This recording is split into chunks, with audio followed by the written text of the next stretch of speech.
This is my dad, Kevin Rasmus. My dad has been complaining of back pain and knee pain for a pretty long time.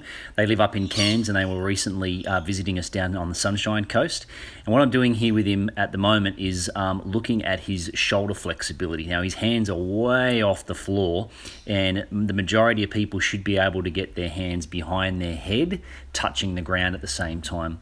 This is the first test that I did on him to see how he squatted, and his heels come up off the ground. So he's indicating a little bit of a lack of air, and he's got a bit of pain in his left knee there. But he's just indicating some pretty ordinary software. As you can see here, he puts way more weight onto his right side all the time. He's moving away from the pain of his left knee.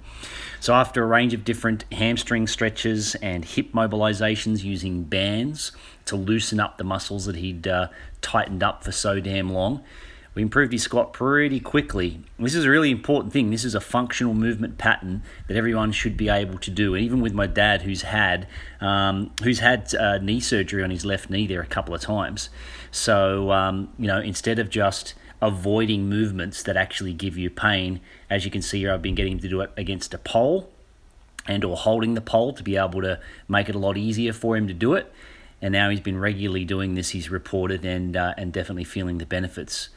And within about half an hour or so, this was his next squat. It was the bit wobbly with his new software, but he can keep his heels on the ground. He's got the flexibility to go down with his hips below his knees, even with a knee surgery. This is the first time he's done this in a while. He was a bit sort of apprehensive about doing it, but he did pretty damn well. And as you can see from there, way more balanced now. We're not putting heaps of weight onto the right-hand side. So the way that we move really, really does have a huge effect on our day-to-day existence and the joints that we continue to beat up over time.